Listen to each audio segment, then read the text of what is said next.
స్థాయికి చేరుకున్నాయి సార్. తన ఎక్స్లో మస్క్ ట్రంప్ మీద వరుస విమర్శలు చేస్తూ పోస్టులు చేస్తూ ఉన్నారు. అసలు ట్రంప్కి మస్క్కి ఎందుకు విభేదాలు వచ్చాయి? ఇవి ఎంతవరకు వెళ్ళాయి అంటే ఏం చెప్తారు సార్? ఎంతవరకు వెళ్ళాయంటే ఇద్దరు ఒకరికొకరు భారీగా విమర్శించుకునే స్థాయికి వెళ్ళాయి. సో ఈ ప్రాసెస్ ఎక్కడ స్టార్ట్ అయింది మొదలు అర్థం కావాల్సింది మనకు. ఇద్దరి సైకాలజీ ఒకే రకమైంది. ఇద్దరు హైలీ ఈగోయిస్ట్, ఇద్దరు వాళ్ళ సెంటర్గానే ప్రపంచం నడవాలని కోరుకుంటారు. ఇద్దరు కాంట్రవర్షియల్ పీపుల్, ఇద్దరు ఎక్సెంట్రిక్ మ్యావరిక్ పీపుల్. వాళ్ళిద్దరి మధ్య ఫ్రెండ్షిప్ అనేదే చాలా ఆశ్చర్యకరము, ఆసక్తికరం కూడా. ఎందుకంటే అలా హైలీ ఈగో ఉన్నటువంటి ఇద్దరు వ్యక్తులు ఎక్కువ కాలం కలిసి ఉండడం అంత సులభం కాదు. అందులో ట్రంప్ హిస్టరీ తీసుకుంటే ట్రంప్కు ఎవరు కూడా పర్మనెంట్గా మిత్రులు ఉండరు. ఇప్పుడు లాస్ట్ క్యాబినెట్లో ట్రంప్ 28 యాక్టింగ్ మినిస్టర్స్ని పెట్టాడు. అంటే మంత్రులు, తాత్కాలిక మంత్రులు 28 మంది. So that is how the Trump functions. ఒక 2 ఏళ్ల పీరియడ్లో 4 నేషనల్ సెక్యూరిటీ అడ్వైజర్లు మార్చారు, 3 chief of staff, white house staff, white house ఉద్యోగులందరికీ హెడ్స్ను 3 మార్చాడు, 2 ప్రెస్ సెక్రటరీలు మార్చాడు, ఆఖరికి జాతీయ భద్రతా సలహా నేషనల్ సెక్యూరిటీ అడ్వైజర్ 4 మార్చాడు. అంటే that is how Trump operates. అంటే ట్రంప్ అడ్మినిస్ట్రేషన్లో అట్రిషన్ రేట్, ఐటీ కంపెనీలో వాడతారు ఈ పదం, అట్రిషన్ రేట్ అని. అంటే ఎంతమంది వెళ్ళిపోతున్నారని. ట్రంప్ అడ్మినిస్ట్రేషన్ యొక్క లక్షణమే అది. అందులో ట్రంప్ కోరుకునేది తన వ్యక్తిగత ప్రయోజనం మినహా ప్రపంచంలో బంధాలు, అనుబంధాలు, స్నేహాలు, బంధుత్వాలు కూడా ఉండవు ట్రంప్కు. ట్రంప్ ఓన్లీ తన ప్రయోజనం ఏంటి అని. అది దేశాలతో డీల్ చేసినా, బిజినెసెస్తో డీల్ చేసినా, వ్యక్తులతో డీల్ చేసినా, ఆఖరికి సొంత పార్టీతో డీల్ చేసినా ట్రంప్ విధానము హౌ ఇట్ బెనిఫిట్స్ మీ. అంత సెల్ఫ్ గ్లోరిఫికేషన్ ఉన్న మనిషి. ఇలాన్ మస్క్ కూడా సరిగ్గా అదే స్వభావం, తనకేం లాభము. సో అందువల్ల ఇద్దరు ఇప్పుడు ఒకరికొకరు చెప్పుకుంటున్నారు, నేను నీకింత లాభం చేశానంటే నేను నీకింత లాభం చేశాను. రియాలిటీ ఏంటంటే ఇద్దరు ఒకరికొకరు లాభం చేసుకున్నారు. అమెరికాని ఇబ్బందుల్లో పెట్టారు, ప్రపంచాన్ని ఇబ్బందుల్లో పెట్టారు.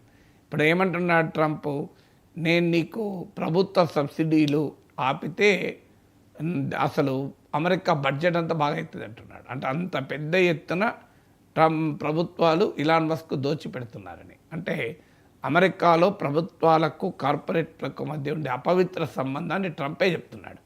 ఏమీ చేయాల్సిన అవసరం లేదు, బడ్జెట్ తగ్గించడానికి ఈ ట్రంప్కి ఇస్తున్న సబ్సిడీలు తగ్గిస్తే సరిపోతుంది అన్నాడు. సబ్సిడీలు, ఇన్సెంటివ్లు తగ్గిస్తే $28 బిలియన్ మేరకు టెస్లాకు, ట్రంప్ కంపెనీలకు రకరకాల సబ్సిడీలు, వ్యాపారాలు, లావాదేవీలు ఉన్నాయి. ఉదాహరణకు ట్రంప్ స్పేస్ ఎక్స్ కంపెనీకి చెందిన రీయూజబుల్ రాకెట్లు నాసా వాడుతుంది.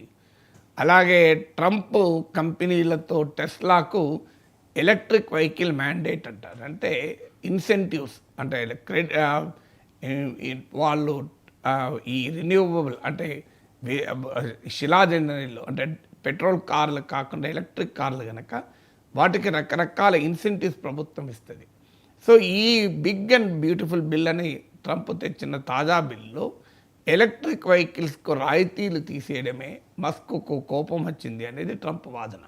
అంటే చూడండి, ట్రంప్ ఏమంటున్నాడు, ఇలాన్ మస్క్ సెల్ఫ్ ఇంట్రెస్ట్ తప్ప ఇంకేమీ లేదు అంటున్నాడు. ఇలాన్ మస్క్ సరిగా అదే అంటున్నాడు, ట్రంప్కు తన ఇంట్రెస్ట్ తప్ప ఇంకోటి లేదు అని.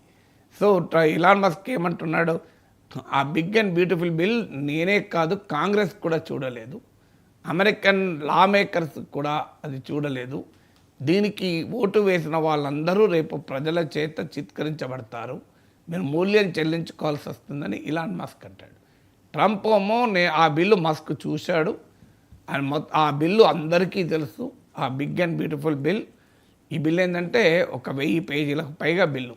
అంటే పెద్ద ఎత్తున ట్యాక్స్ కట్స్, గవర్నమెంట్ ఎక్స్పెండిచరు, ఇలాంటి అనేక ప్రపోజల్స్ ఉన్న బిల్లు. ఈ బిల్లు ఇలాన్ మస్క్ అక్షరము చూశాడు, ఆయనకి ఎలాంటి అభ్యంతరము లేకుండే. కానీ నేను ఎప్పుడైతే ఈ ట్రంప్ కార్ల ఫ్యాక్టరీలకు, కార్లకు ఉత్పత్తులకు రాయితీలు ఇవ్వనన్నాడు ఎలక్ట్రిక్ వెహికల్, అప్పుడే ఆయన కోపం వచ్చింది. అప్పటిదాకా బ్రహ్మాండంగా ఉందన్నాడు అనేది ట్రంప్ వాదన.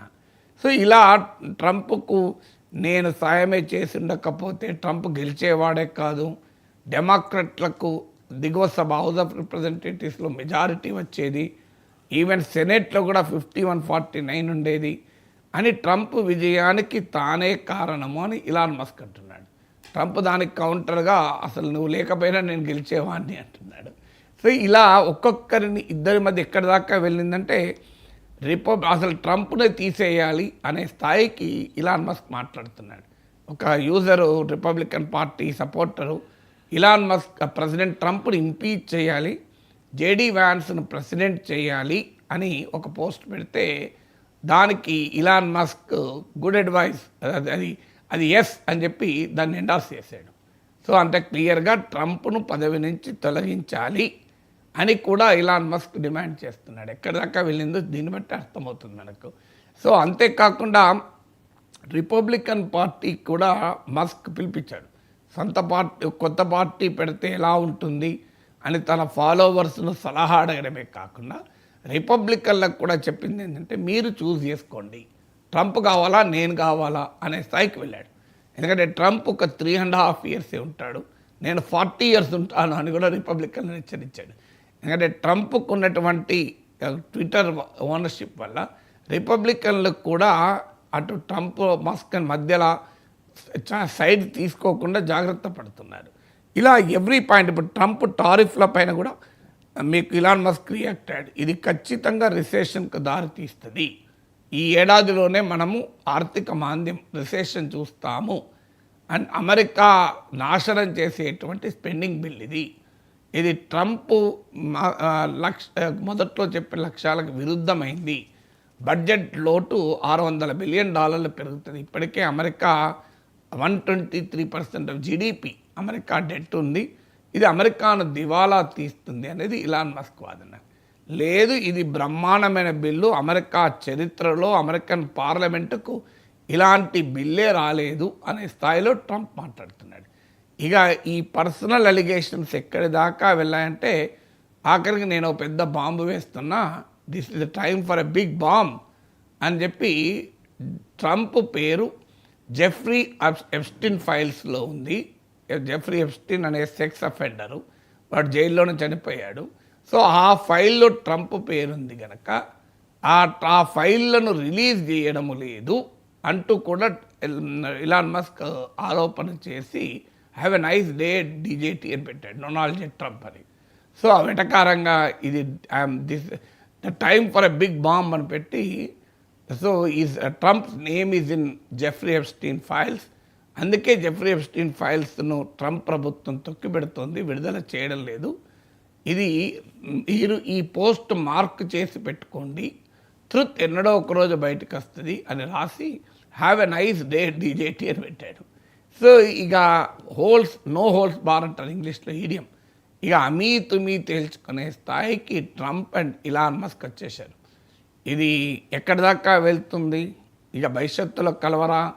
ట్రంప్ లాంటి వ్యక్తికి ఇలాన్ మస్క్ లాంటి వ్యక్తికి ఎవడు పర్మనెంట్ ఫ్రెండ్స్ ఉంటారు, ఫోర్స్ ఉంటారని చెప్పలేము. ఎందుకంటే వాళ్ళ బిజినెస్ డీల్స్, వ్యాపార ప్రయోజనాలు, సొంత ఆర్థిక ప్రయోజనాలు, రాజకీయ ప్రయోజనాలు అంటే కలుస్తారు, విడిపోతారు. భారతదేశంలోనే రాజకీయ నాయకులు చూస్తున్నాం మనం. ఇక అమెరికాలో ఉండదు, అందులో కార్పొరేట్ నెక్సెస్ ఉన్నటువంటి కంట్రీ, హయ్యెస్ట్ మనకన్నా క్రోనిజము కార్పొరేట్ నెక్సెస్ చాలా ఎక్కువ ఉంటుంది.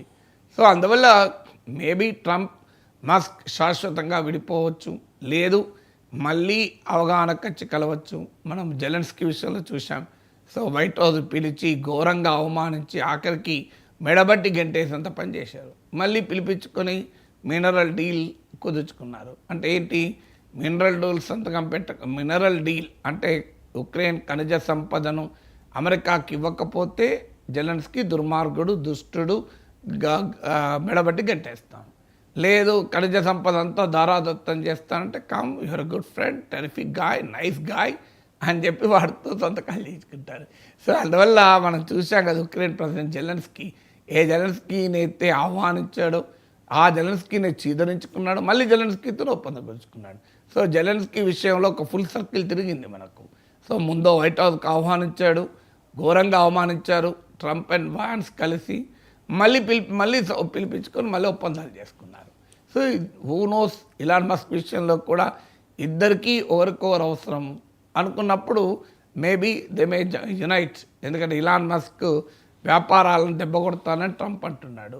అంటే ఇలాన్ మస్క్ సంస్థలతో కంపెనీలతో ఉన్న ప్రభుత్వ బిజినెసెస్ అన్నిటినీ ఆపేస్తానంటున్నాడు. అలాగే ఇలాన్ మస్క్ కంపెనీలకు ఇచ్చే రాయితీలు ఆల్రెడీ బిగ్ అండ్ బ్యూటిఫుల్ బిల్లో ఎలక్ట్రిక్ వెహికల్స్కి ఇచ్చే రాయితీలు ఆపేశాడు. ఇవి కూడా ఆపుతానంటున్నాడు. ఇది ఖచ్చితంగా ఇలాన్ మస్క్ వ్యాపార ప్రయోజనాలు దెబ్బతీస్తుంది. ఇప్పటికే ఆయన కంపెనీలు చాలా సీరియస్ ఛాలెంజెస్ ఉన్నాయి. ఇప్పుడు ట్రంప్ మస్క్ల మధ్య ఈ విభేదం తీవ్రతరం కావడంతో ఇలాన్ మస్క్ టెస్లా కంపెనీ షేర్లు ఒక్కరోజు 14% పడిపోయినాయి. Stock market value, so market capitalization అంటారు, స్టాక్ మార్కెట్ సంపద $152 బిలియన్ పడిపోయినాయి. అంటే నియర్లీ మన ఇండియన్ రూపీస్లో చెప్పాలంటే 12,60,000 కోట్లు. ఆ స్థాయిలో it is the biggest single day loss Tesla చరిత్రలో. ఆ స్థాయిలో షేర్లు పడిపోలే. లాస్ట్ 1 వీక్లోనే 18% పడిపోయింది. ఇప్పటి వరకు 30% పడిపోయింది. అంతకుముందు ట్రంప్తో స్నేహం వల్ల పడిపోయింది, ఇప్పుడు ట్రంప్తో వైరం వల్ల పడిపోయింది. సో ట్రంప్తో స్నేహం వల్ల యూరప్లో, కెనడాలో బాయ్కాట్ టెస్లా అనే నినాదాలు వచ్చాయి. టెస్లా సేల్స్ గణనీయంగా పడిపోయాయి. దానికి తోడు చైనా BYD కంపెనీ నుంచి గట్టి పోటీ. ఇప్పుడేమో ట్రంప్తో విడగొట్టుకున్నాక పడిపోయినాయి. ఎందుకంటే ట్రంప్ ఇలాన్ మస్క్ కంపెనీలకు ఉండే వ్యాపార లావాదేవీలన్నీ కట్ చేసుకుంటానంటున్నాడు, రాయితీలు ఆపేస్తా అంటున్నాడు. ఇది very big attack on Elon Musk companies. So Elon Musk ట్రంప్కు పొలిటికల్గానే ఎగ్జిస్టెన్షియల్ థ్రెట్గా మారిపోతున్నాడు. రిపబ్లికన్ పార్టీనే తన వెనకాల ర్యాలీ చేయించుకోవాలని చూస్తున్నాడు. ట్రంప్ని ఇంపీచ్ చేయాలి అని మాట్లాడుతున్నాడు.